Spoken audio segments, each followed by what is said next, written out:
하나님의 복을 누리라 라는 제목으로 하나님 말씀 전하겠습니다. 사람들은 누구나 이 땅을 살아가면서 자신의 인생을 책임지고 싶어 합니다. 그리고 책임지려고 합니다. 책임감이 강한 사람일수록 내 인생을 책임져야지. 또 책임감이 강한 사람일수록 나의 가정과 자녀를 책임져야지. 그렇게 좋은 결과를 얻기 위해서 인생에 대한 계획도 세우고 성실히 노력하면서 살아갑니다. 사실 이런 모습은 성공적인 인생을 살기 위해서는 꼭 필요한 인생의 태도이고 모습입니다. 그런데 우리가 세상을 살다 보면 좋은 계획을 세우고 정말 열심히 노력했지만 때로는 기대와는 다른 전혀 좋지 않은 결과를 얻을 때도 정말 많습니다. 평생 적어도 다른 사람에게 피해를 주지 않고 열심히 노력하면서 살았다 할지라도 자신의 인생을 책임질 수 있는 것도 아니고 오히려 열심히 노력하면서 살았지만 뒤돌아보면 남는 것은 상처와 아픔과 원망만 남는 인생으로 마칠 때가 정말 많은 것이 사람들의 모습이고 그것이 사람의 인생입니다. 만약에 우리가 내가 노력한 만큼만 다 성취할 수만 있어도 아마 이 세상에 불행한 사람은 아무도 없을 수도 있습니다. 계획한 대로만 다 돼도 전혀 문제가 없을 것입니다. 누군가 저에게 물어본다 하더라도 제가 하나님 앞에 기도하고 계획한 대로만 잘 이루어졌더라면 저는 어쩌면 지금보다 더 훨씬 훌륭한 목사님으로 성장해서 여러분이 저를 만나고 싶어서 줄 서 있을 수도 모릅니다. 근데 인생이란 것이 사람의 계획과 노력만 가지고 되는 것이 아니더라는 것입니다. 그러나 문제가 없다가도 인생에 이런 큰 풍랑 한번 만나면 자신의 교만과 인생이 한 번에 깨질 때도 참 많습니다. 인천의 어느 한 교회에 다니는 여집사님의 간증입니다. 부유한 가정에서 태어나서 또 어려서부터 모태신앙이었고 공부를 잘했습니다. 그래서 의대에 진학해서 이후에 의사가 됐습니다. 그리고 또 의대에서 사랑하는 사람을 만나서 또 의사 남편을 만나서 결혼하고 자녀도 낳았습니다. 그래서 이 여집사님은 모태신앙이었지만 그 마음에 가지고 있는 신념이 있었어요. 하나님을 믿고 교회를 다녔지만 하나님을 의지하기보다는 인생이란 것은 내가 노력한 만큼 결과를 얻는 거다. 내가 열심히 노력하고 내가 치밀하게 계획해서 열심히 일하면 다 인생은 잘 풀릴 수밖에 없다. 이런 믿음과 신념을 본인 스스로 가지고 있었습니다. 그래서 결혼하고 자녀를 낳으면서 너무너무 행복하고 또 부유하고 하는 일이 잘 되니까 그래 이게 행복이지. 사람은 누구나 이렇게 자기 인생을 책임질 수 있고 행복을 만들 수 있다라는 생각으로 교회도 다니고 신앙생활을 할 때 누구나 부러워하는 가정이었고 또 자신 역시도 너무 행복했다고 합니다. 그런데 예기치 못한 순간에 불행이 찾아오기 시작했습니다. 본인이 의사였지만 어려서부터 몸이 좀 약했대요. 몸이 좀 약했지만 그래도 이제 잘 살아왔는데 자녀를 낳고는 몸이 급격히 약해지면서 키가 163이 되는데 40kg 이상을 넘어보지 못했대요. 그러니까 163에 40kg 이상이 안 되니까 몸이 날마다 너무 약해서 힘이 없는데 점점 이 질병이 깊어지는데 자신의 의사지만 아무리 진료를 하고 검사를 해도 질병에 병명이 없는 거예요. 이유가 없다. 이유가. 그래서 이게 얼마나 심해졌냐면 이제 아이들 아침에 어린이집 보내놓고 링거를 맞지 않으면 출근을 할 수 없을 정도로 병원에. 그리고 병원에 제일 먼저 출근해서 본인 스스로 링거를 맞고 잠시 의사가 이제 환자가 없으면 또다시 침대에 누워 있어야 될 만큼 이제는 도저히 생활이 안 될 만큼 너무너무 힘들어지기 시작했다고 합니다. 그래서 자신이 결혼해서 한 이후로 평생의 소원이 있다면 두 가지인데 아이들 손잡고 정말 건강하게 외출 한번 하고 나왔으면 좋겠다. 놀이동산 같은 데 가서 아이들 신나게 놀아주고 한번 왔으면 좋겠다. 이게 평생 소원 첫 번째고요. 두 번째는 갓한 흰쌀밥에 김치 한 점만 먹었으면 좋겠다. 그거만 한 숟가락 먹어도 온 위장이 뒤틀리고 대장이 뒤틀려서 견딜 수가 없어서 너무 수액이 아니고서는 살아갈 수 없는. 그러면서 그렇게 모든 것을 다 잃었다고 생각하는 순간 자신의 힘으로 해결할 수 없는 일들이 찾아왔을 때 그때 비로소 하나님이 생각났지만 너무 두려웠대요. 지금까지는 내 노력으로 됐고 내가 계획하면 됐고 내가 열심히 공부하면 됐고 내가 열심히 노력하면 무엇인가 얻으면서 행복을 만들었는데 이제는 내가 할 수 없다는 생각이 오니까 인생이 그렇게 두려워지기 시작하면서 정말 의지할 것이 없을 때 그때 그래도 모태신앙이라 교회 다니면서 들었던 하나님의 말씀이 생각났다고 합니다. 그래서 본인 스스로 생각해 봤대요. 내가 모태신앙이니까 하나님께 기도 한번 해봐야 되겠다. 정말 이제까지 내가 그렇게 살지 않았지만 당연히 병원 가서 고쳐야지 무슨 하나님께 기도냐 이렇게 생각했지만 본인이 기도 한번 해봐야 되겠다라고 생각이 들어서 기도를 정말 한번 해봐야 되겠다. 그리고 기도를 하고 있는데 어느 날 예배를 드리고 기도를 하는데 그런 생각이 찾아왔대요. 어떤 마음이 들었냐면 이건 너를 살리기 위한 나의 계획이다. 이런 생각이 들어왔대요. 그런 생각이 들어와서 아니 이 질병이 나를 살리기 위한 하나님의 계획이라고? 그러면서 그냥 하나님 그럼 날 좀 살려달라고 그렇게 기도를 하고 있는데 예배 후에 목사님이 오셔서 그분에게 안수를 했는데 갑자기 온 몸에 힘이 풀리고 온 몸에 전기가 오는 것 같아서 그 자리에 그냥 쓰러져서 정신을 차리고 보니까 그 예배당 바닥에 누워서 자기가 울고 있는 자신을 발견했다고 합니다. 그때 성령님께서 다시 한번 그 사람의 마음을 줬는데 지금부터 통성으로 기도해라. 소리내서 기도해라. 그래서 그가 모태신앙이었지만 평생 처음으로 소리를 크게 내서 기도하기 시작했다고 합니다.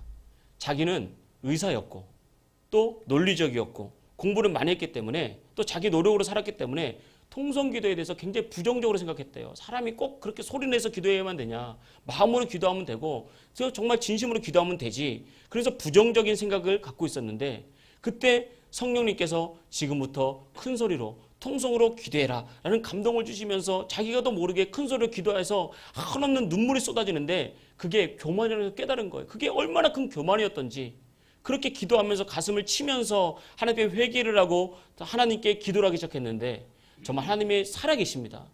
그렇게 치료되지 않고 그렇게 고통스럽던 그 질병으로부터 하나님께서 이 분을 완전히 고쳐주셨는데 그러고 난 뒤에 한 6개월여 만에 살이 한 2kg가 됐대요.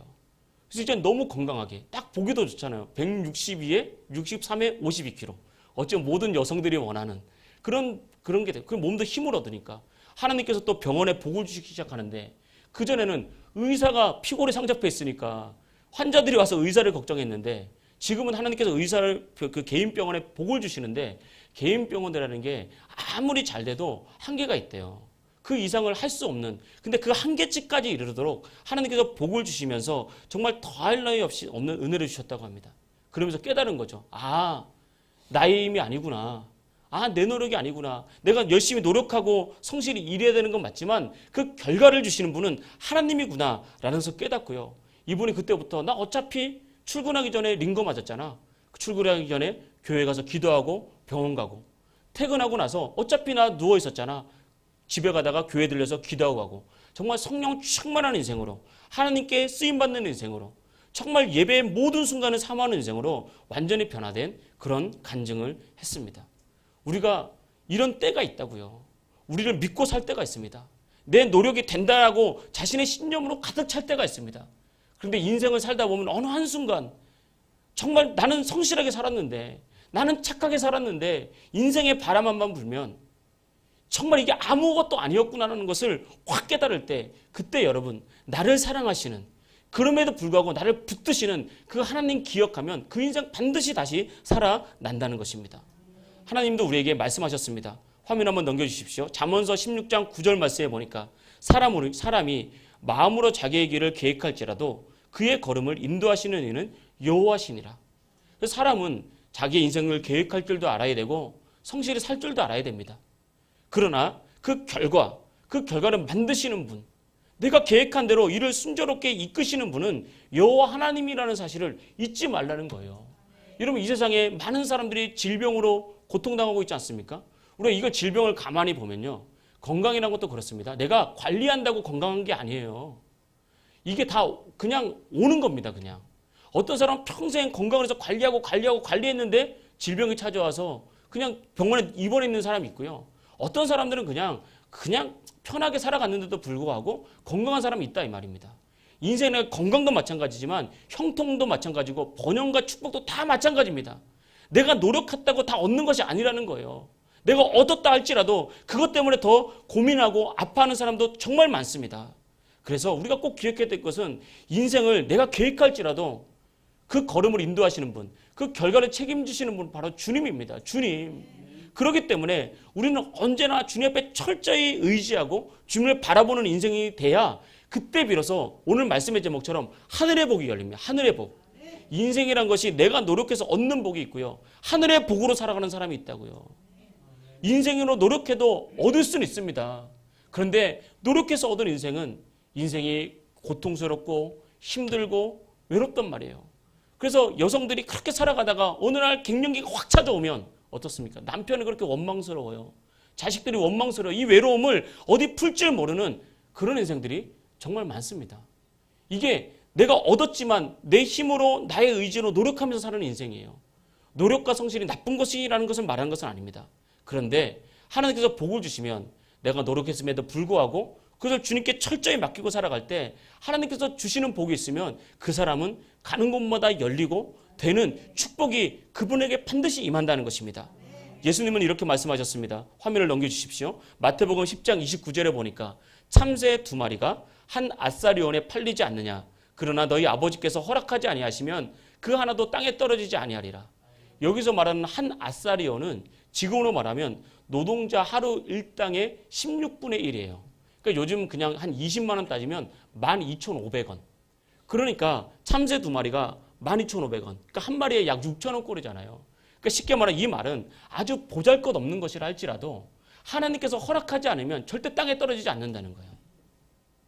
하나님께서 열어주시지 않으면 절대 열리지 않는다는 겁니다. 반대로 안 열릴 것 같은 것도 하나님께서 열어주시면 일순간에 되는 거예요. 여러분 이런 우리가 지금 나이가 들고 그러면 질병이 많이 찾아오잖아요. 저도 이렇게 지내보니까 이제 이것저것 아픈 게 생겨요. 그런데 믿음이라는 것은 뭔지 아십니까? 내가 기도하고 말씀을 묵상하다 보면 이게 믿음으로 영적인 지식으로 딱 알아요. 아, 이건 낫겠구나. 그럼 반드시 치유가 임합니다. 내가 몸부림쳐서 기도하는 게 아니에요. 하나님 나를 고쳐주세요. 나를 잘되게 해주세요가 아니라 삶의 축복도 그렇고 치유도 그렇고 삶도 그렇고 내가 믿음으로 기도하고 말씀에 집중하고 하나님 집중하다 보면 어느 순간 영적으로 딱 알미 딱 와요. 지식이. 아, 내 인생이 되겠구나. 질병이 치유되겠구나. 이 사업은 되겠구나. 그러면 그 인생은 반드시 열리게 되어 있습니다. 열리게 되어 있어요. 이렇게 우리가 믿음 생활하는 겁니다. 그래서 어떤 작은 것도 아무리 내가 작아 보여도 하나님께서 허락하지 않으면 그거 안 됩니다. 그러나 아무리 큰 거라도 하나님께서 허락하시면 되는 거예요. 인간의 힘으로 정복할 수 없었던 이 여리고성은 그냥 믿음의 외침 그 하나로 무너져 내렸지만 그 다음에 있었던 아이성은 정말 작은 성이었고 보잘것없는 성이었지만 이스라엘 백성들이 목숨 걸고 싸워도 정복할 수 없었습니다. 하나님께서 열어주셔야 되는 것입니다. 그래서 우리가 이 땅을 살아갈 때 하늘의 복의 중요성을 알고요. 철저하게 그래 내 인생은 하나님이 열어주셔야 된다. 내 삶은 하나님께서 되게 하셔야 된다. 그런 믿음을 가지고 신앙생활하고 말씀 묵상하고 기도하다 보면 어느 순간 이런 믿음이 탁 열릴 때가 있습니다. 영적인 지식이 올 때가 있다고요. 그러면 내가 내 인생을 볼 수 있어요. 이게 믿음의 눈입니다. 제가 기도생활하고 이렇게 기도할 때 한 번씩 성령님께서 감동을 주실 때가 있습니다. 그러면요, 그 감동을 딱 주시면 내가 그 감동을 이루려고 노력하지 않습니다. 그 감동을 믿음 안에서 계속해서 묵상하다 보면 어느 날 이것은 제 안에 딱 믿음이 와요. 아, 이건 되겠구나. 이건 이미 됐다. 그러면서 믿음의 눈으로 쫙 펼쳐집니다. 이게 믿음의 눈으로 환상을 보는 게 아니라. 그래서 강단에서 말씀을 전하고 딱 기도를 하면요, 그 일이 그대로 이루어집니다. 이것이 영적인 지식이고 영적인 알미라고요. 그래서 여러분 신앙생활 할 때 하나님과 깊이 있게 교제하고 만나면서 하늘의 복이 열리길 주의 이름으로 축복합니다. 그래서 아무리 작은 것이라도 사람의 계획이나 노력이 아니라 하나님께서 허락하셔야 된다는 것을 믿는 것, 이것이 바로 믿음입니다. 그 믿음 가지고 있으면 그 인생은 반드시 하나님께서 세우시고 반드시 복을 주시는 거예요. 이것이 바로 믿음으로 사는 사람들의 축복이고 복이라는 것입니다. 그러나 여러분 하늘의 복이 임하지 않으면 우리가 아무리 애쓰고 노력해도 그 어떤 막힌 그 순간을 절대 넘어갈 수 없고 절대 그것을 이길 수 없다는 것도 알아야 됩니다. 파도치고 비바람 부는 인생 아닙니까? 우리 인생이 한 치 앞도 모르는 인생 아닙니까? 지금 우리나라 상황을 보십시오. 저는 참 두렵습니다. 얼마 전에 한 달 전인가요? 제주도에서 이제 서울 김포로 오는 어떤 한 중학생이 아시아나항공인가를 비행기 문을 연 사건이 있었습니다. 그래서 그 학생을 조사하는 가운데 어젠가 그젠가 발표를 했는데 그 학생이 필로폰 중독이래요. 마약을 했던 거예요, 중학생인데. 지금 우리나라가 이렇습니다. 지금 사실은 방송에서 나오는 것은 빙산의 일각이 아닐까라는 생각이 들 수밖에 없습니다. 지금 이런 것들이 온 나라에 퍼져 있고요. 온 청소년들의 정신세계가 피폐해져 있고요. 지금 나오는 방송들마다 엽기적인 일들이 언제부터 우리나라가 이렇게 됐습니까? 우리나라 정말 우리 믿는 사람들이 깨어 기도하지 않고 영적으로 깨어 있지 않으면 정말 미래가 없는 시대를 맞았습니다. 이때 중요한 것이 무엇인지 아십니까? 그리스도인들의 윤리와 도덕이 아닙니다. 성령의 기름 부으심이고 성령의 능력이고 하늘의 복이 열리는 거예요. 그러면 나머지는 주님께서 그렇게 만듭니다. 요한 웨슬리 목사님이 복음을 전할 때 영국 국교에서 쫓겨났습니다. 쫓겨나고 난 다음에 강단에서 설교하는 설교권을 뺏겼다고요. 아무 데서 설교들을 못하게 만들었습니다. 그때 요한 웨슬리 목사님이 강단을 교회에서 그냥 현장으로 옮겨버렸어요. 그래서 광산에 가서 설교를 하고 술집 앞에서 설교를 하고 그럴 때 어떤 일이 나타났냐면 요한 웨슬리 목사님이 한 번은 광고 앞에서 광산 앞에서 설교를 하기 시작했어요. 근데 광부들이 너무 피곤하게 일하고 들어오는데 그 말씀이 들리겠습니까? 안 들리죠. 피곤하잖아요. 지치잖아요. 그리고 우리나라도 그렇지만 험한 일 하는 사람들은 너무 힘드니까 다 뭐 술 한 잔씩 하지 않습니까? 일 끝나면 일 중간에도. 당시 영국 사회가 그랬다고요. 그러나 이 웨슬리 목사님이 포기하지 않고 당신들 삶에 진정한 축복이 임해야 된다. 하나님의 복이 임해야 된다. 예수님을 믿고 그 복음의 영광을 누리십시오라고 복음을 전하기 시작했을 때 한 사람 한 사람 광부들에게 복음이 들어가기 시작했습니다. 어느 순간 보니까 광부들이 모여 있는데 시커먼 얼굴에 눈물 자국이 막 있는 거예요. 그렇게 대부흥이 있을 때 첫 번째 나타났던 현상이 무엇인지 아십니까? 광산 주변에 술집이 다 문 닫았어요. 술집이. 그러니까 그리스도인들은 윤리 도덕으로 해서 사는 사람들이 아닙니다. 이게 본질이 아니라고. 우리가 정말 제대로 된 은혜를 받고 제대로 된 말씀이 우리 안에 살아있으면 우리는 저절로 윤리 도덕적이 되면서 사회를 변화시킬 수 있는 하나님의 영광이 임하는 거지 내가 사회를 변화시킨 것이 아니라고요. 그래서 우리 사회의 미래는 반드시 교회 안에 성령의 기름 부으심과 성령 충만과 은혜에 달려있다는 것을 우리가 알아야 되고 우리의 가정의 변화도 그렇고 내 인생의 축복과 변화도 마찬가지라는 것을 알아야 됩니다. 그래서 우리 안에 성령을 사모하는 불이 있어야 되고 정말 하나님의 복이 임해야 나의 인생도 열리고 우리의 삶의 모든 상처도 치유되고 결국 주님께서 주시는 진정한 축복이 임한다는 것을 믿고 신앙생활하는 것. 이게 진짜 믿음이라고요. 이 믿음으로 우리 모두 충만해 주시길 주의 이름으로 축복합니다. 오늘 성경 본문 5절 말씀 보겠습니다. 나는 포도나무요 너희는 가지라. 그가 내 안에 내가 그 안에 거하면 사람의 열매는 많이 맺나니 나를 떠나서는 너희가 아무것도 할 수 없습니다. 예수님께서 비유로 말씀하셨죠. 예수님께서 포도나무 원줄기고 우리는 거기에 붙은 가지라고 합니다. 그러면서 말씀하시기를 너희가 내 안에 그 내가 너희 안에 거하면 그러니까 다시 말하면 줄기가 포도나무 원 가지 위에 가지가 포도나무 원 줄기에 딱 붙어 있으면 너희들이 열매는 많이 맺는다 그래요. 열매는 몸통이 맺는 것이 아니라 가지가 맺습니다. 그런데 가지는 반드시 포도나무 원 줄기로부터 물과 영양과 여러 가지 것을 공급받아야 됩니다. 제대로 붙어있기만 하면 반드시 열매를 맺습니다. 그런데 그 가지가 아무리 튼튼하고 아무리 멋지게 생겼어도 원 줄기에서 끊어져 버리고 땅바닥에 떨어져 버리면 그 가지는 죽은 거예요. 무슨 수단과 방법을 다 줘도 절대 열매를 맺지 못하고 포도 열매를 맺을 수 없는 것입니다. 그래서 주님께서 우리에게 말씀하시는 거예요. 너희들이 해야 될 것은 단 하나다. 너희들의 열매를 맺기 위해서 너희들이 아침부터 늦게 자고 수고하며 땀 흘려 일하고 너희들의 인생을 치밀하게 계획을 세워서 인생의 5개년 계획, 10개년 계획 그게 아니라 나한테만 붙어 있어. 나한테만. 그러면 열매는 내가 맺게 하는 거야. 우리 이걸 꼭 기억해야 됩니다. 우리가 신앙생활 할 때 나의 삶의 분야, 여러분 삶의 분야가 있잖아요. 직장과 여러분의 진로와 사업과 여러 가지 삶의 분야에 있을 때 모든 분야에서 이게 적용이 되는 거예요. 내가 주님에 딱 붙어 있어서 주님께로부터 오는 영양분을 공급받고 있으면 세상이 어떻게 돌아가든 여러분의 사업은 되게 되어 있습니다. 내 질병이 어떻게 진단을 받던 우리의 질병을 통해서 하나님께서 일하실 뿐만 아니라 하나님께서 반드시 건강을 주십니다. 여러분의 삶의 진로는 열리게 되어 있습니다. 이것이 바로 하나님께서 주시는 복이라는 거예요. 그래서 여러분 이 땅의 청년들, 우리나라 청년들이 지금 보이지 않는다고 그러잖아요. 우리나라가 일본을 15년에서 20년 정도 뒤따라가면서 밟고 있다고 하잖아요. 지금 일본이 가장 큰 사회 문제가 뭐냐면 히키코모리라 그러죠. 은둔형 외톨이. 이제 은둔형 외톨이가 65세를 넘어갔습니다. 일본의 가장 큰 문제가 이거예요. 이제 평생 사람도 사귀지도 않고 문 밖을 나오지도 않고 부모한테 의지하면서 살던 이 은둔형 외톨이가 이제는 고령화가 된 거예요. 일본 사회가 이 사람들이 도대체 몇 명인지 파악조차 안 될 정도로 큰 두려움에 빠져 있다고 합니다. 지금 우리나라가 그 길을 따라가고 있습니다. 이건 사실 굉장히 심각한 문제입니다. 그래서 천주교 신부님 중에 황창현 신부님이라고 있어요. 이분이 이제 노인 사역을 하면서 사역하시는 분인데, 이분이 사역하기를, 이분 말입니다. 저의 말이 아니라 한국 사회의 가장 큰 문제는 사람이 죽지 않아서 생기는 문제다. 이렇게 말하고 있습니다. 그만큼 우리나라 사회도 굉장히 위험에 처해 있습니다. 우리가 꼭 기억해야 될 것은, 우리 사회에 꿈과 비전을 주는 것은 주님께 딱 붙어 있으면요, 그게 해방이 됩니다. 은둔형 외톨이, 하나님은 우리 인간을 그렇게 창조하지 않았다고요. 그런데 사람이 개인주의적이 되고 또 사람 만나는 것을 싫어하고 이것이 극단적으로 가면서 어둠의 영이 그 사회를 확 사로잡으면요, 사람이 다 그렇게 변하게 되어 있습니다. 혼자 사는 게 편해요. 혼자 먹는 게 편해요. 누가와 대화하는 게 불편해요. 혼자 있고 싶어요. 어둠의 영입니다. 하나님은 세상을 그렇게 창조하지 않았고 인간을 그렇게 만들지 않았다는 거예요. 그래서 우리가 해야 될 일은 진정한 참된 기쁨과 참된 행복을 얻기 위해서는 주님과 연결되면 주님께서 모든 것을 하나부터 열까지 다 인도에 가진다는 사실을 우리가 알아야 됩니다.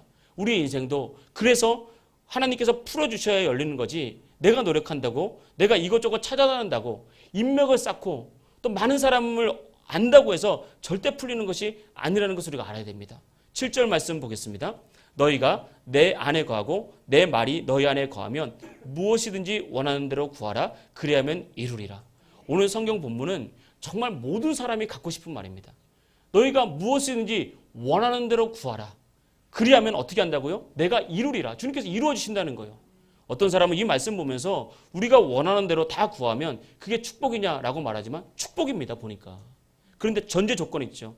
너희가 내 안에 거하고 내 말이 너희 안에 거하면, 다시 말하면 포도나무 가지가 줄기에 탁 붙어 있고 있으면 우리가 구하는 대로 하나님 다 주십니다.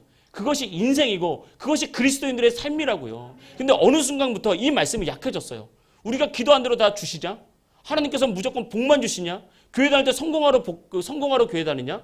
이게 세속화되면서 이것들이 다 신앙적인 가치가 다 없어졌다고요. 그리고 꼭 기억하십시오. 세상적인 성공을 추구하는 것은 아닙니다. 그러나 정말 믿음 안에 거하고 있으면 그 사람 인생 됩니다. 성공합니다. 풀립니다. 이것이 믿는 사람들의 복이고 이것이 바로 그리스도인들의 삶의 축복이라고요. 그래서 세상 사람들이 이것을 보고 어떻게 한다? 하나님을 안다고요. 8절 말씀 보겠습니다. 너희가 열매는 많이 맺으면 내 아버지께서 영광을 받으실 것이요 너희가 내 제자가 되리라. 아버지께서 언제 영광 받는다고요? 우리 삶에 풍성한 열매가 있을 때, 내 삶이 잘 될 때, 질병에서 건질받을 때, 가난에서 부유로 바뀔 때, 삶의 형통이 나타날 때, 여러분 삶에 진짜 행복이 나타날 때, 이것이야말로 진짜 행복이지. 이게 사람이 살아가는 정말 이유지. 그런 믿음으로 참 충만할 때, 그때 하나님께 영광 받는 거예요. 우리가 자식 키워도 그렇잖아요. 공부는 잘하는데 다 염려 근심 가운데 살아간다면 그 공부 잘하는 게 무슨 의미가 있습니까? 차라리 저도 자식 키우니까 공부 잘한다는 게 나쁜 게 아니라 차라리 공부 잘하는데 염려, 근심, 불안해 사는 것보다 공부는 좀 못해도 행복하게 사는 게 훨씬 나아요. 저는 평생 변하지 않는 저희 마음입니다. 왜? 그 인생은 하나님 책임 주시거든요. 하나님 마음도 똑같습니다. 우리가 뭐 잘하고 무슨 뭘 얻고 부유하게 되고 뭐 크게 됐다 할지라도 그 인생이 염려가 있고 불안이 있고 날마다 막 내가 잘 나가지만 불안 가운데 잘 나가는 그거 하나님께 원치 않습니다. 하나님 그러면 너 왜 이렇게 불행하게 사니? 사랑하는 내 딸아, 사랑하는 아들아, 그냥 나한테 맡겨. 그리고 편하게 살아. 내가 책임질게. 여러분 그런 인생 되시길 축복합니다. 여러분 삶에 정말 주님 주시는 진정한 평안이 오기를 진실로 축복합니다. 그래서 우리가 인생을 살다 보면 기도하지만 기도하는 것마다 응답되는 인생이 있고, 그 반대로 기도는 열심히 하는데 기도하는 것마다 응답이 안 되는 인생이 있다고요. 심지어 어떤 사람은 기도를 별로 하지 않았을 뿐인데 내가 믿음으로 마음에 품었을 뿐인데도 불구하고 하나님께서 되게 하는 인생이 있다고요. 우리 그리스도의 인생은 이런 인생이 돼야 됩니다. 우리 그리스도인들은 이런 삶이 돼야 됩니다. 철저히 주님께 그냥 붙어 있으면 됩니다. 그러면 우리 인생의 모든 분야에서 주님께서 열매를 주시고 되게 하시고 은혜를 주시는 거예요. 이것이 바로 하늘의 복이 임한 그리스도인들의 삶이라는 것입니다. 그래서 그 인생에는 언제나 기쁨이 있다고요. 때로는 풍랑이 일지 몰라도 언제나 평안이 있습니다. 11절 말씀 보겠습니다. 내가 이것을 너에게 이름은 내 기쁨이 너희 안에 있어 너희 기쁨을 충만하게 하려 함이라. 그래서 성령이 역사하는 곳, 내가 정말 주님을 의지하고 정말 주님께 맡기고 내가 주님께 정말 붙어있으면 나타나는 첫 번째 것은 삶이 먼저 변하기 전에 내 마음에 기쁨이 생깁니다. 된다는 믿음이 생기는 거예요. 이게 우선이에요. 그러면 내 마음에 먼저 기쁨이 생기고 내가 된다는 믿음이 오면 그때부터 인생은 기뻐지고 되기 시작하는 것입니다. 그러나 여기서 우리가 주님께서 한 가지 우리에게 던져주는 메시지가 있습니다. 15장 2절 말씀 보겠습니다. 무릇 내게 붙어 열매를 맺지 아니하는 가지는 아버지께서 그것을 제거해 버리시고 무릇 열매를 맺는 가지는 더 열매를 맺게 하려 하여 그것을 깨끗하게 하느니라. 깨끗하게 하는 작업이 있다고. 이게 전지라고 그러죠. 전지 작업한다 그러죠. 저는 뭐 농사를 지어본 적이 없으니까 과거에 제가 목회 초창기 때 동기 목사님 중에 아버지가 저기 그 강화에서 포도 농사 하시는 분이 계셨어요. 그래가지고 제가 이제 지금쯤 되면 이제 여름이 조금 지나고 나면은 일손이 많이 필요한데 요즘은 일손 구하기 힘들어서 같이 가서 몇 날 이렇게 도와주고 하고 그런 적이 있습니다. 그래서 이제 그 포도 다 끝나면 이제 강화에 낚시도 하러 가고 그러면서 이제 그랬던 적이 몇 번 있어요. 그래서 포도를 따러 갔어. 포도를 가는데 제일 중요한 게 뭐냐면 어떤 데는 포도는 많이 열렸는데 포도가 상품화가 없는 게 있고요. 어떤 가지는 포도가 그냥 한 가지 하나 아니면 두 가지 하나밖에 열리지 않았는데 아주 상품화가 좋은 게 있더라고요.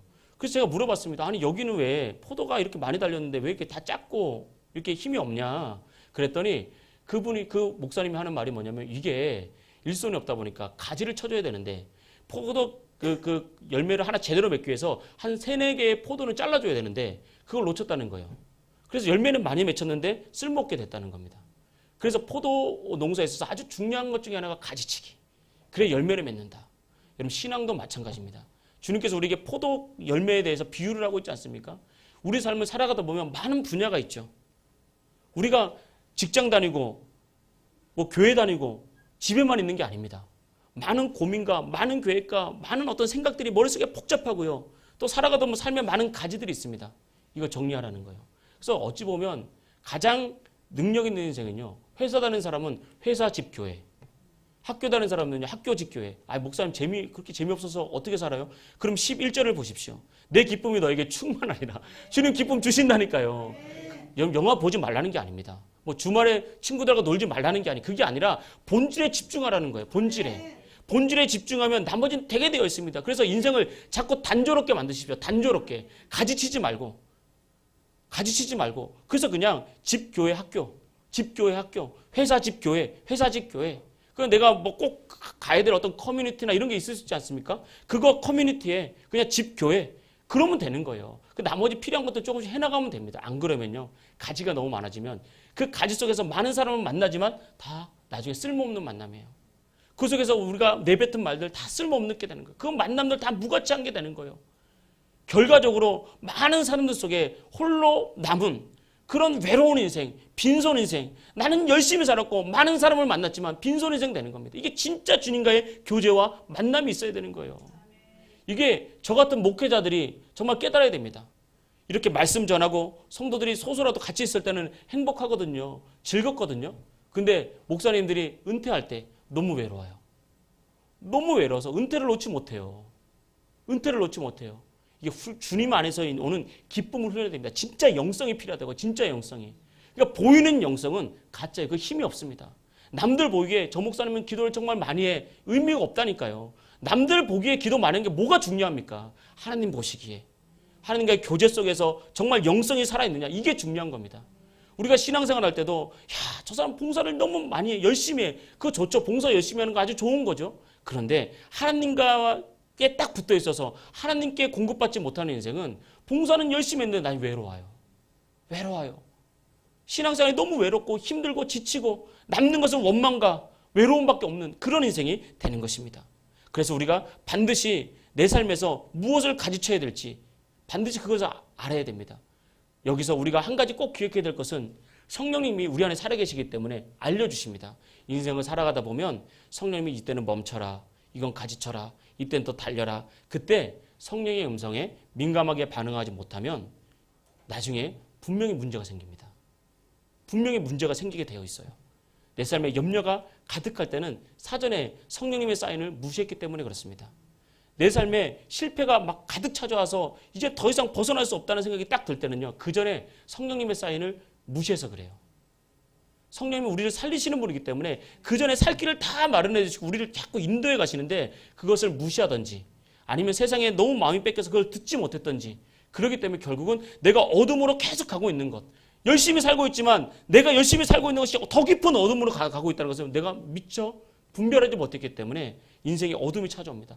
염려, 두려움, 짜증, 실패, 가난, 질병, 이런 대부분의 것들은 때를 놓쳐서 그런 거예요. 때를 놓쳐서. 그러나 우리가 다시 주님께 매달려서 주님께 엎드리면 주님께서 우리의 인생을 다시 분명히 여신다는 것입니다. 그래서 하나님 앞에서 내가 무엇을 가지쳐야 되는지 늘 점검하십시오. 점검하십시오.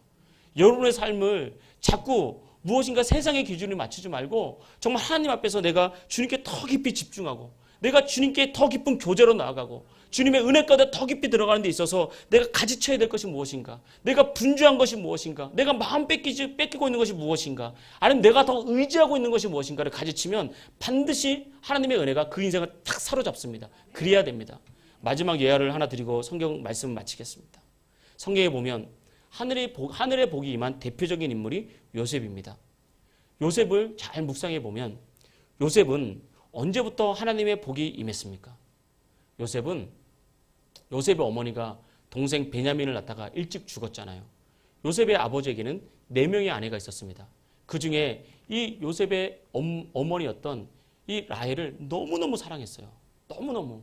그런데 요셉의 동생을 낳다가 그 아내, 그렇게 사랑했던 라헬이 죽거든요. 그래서 이 요셉의 아버지 야곱이 이 요셉을 너무너무 사랑했다고요. 그래서 자신이 있는 거 없는 거 다 해가지고 이 요셉을 성공시키려고 정말 노력을 많이 했습니다. 우리가 성경에서 다 알고 있잖아요. 형들 다 평범한 옷 입을 때 그냥 고운 좋은 옷을 입혀서 괜히 형들을 미움사게 입고.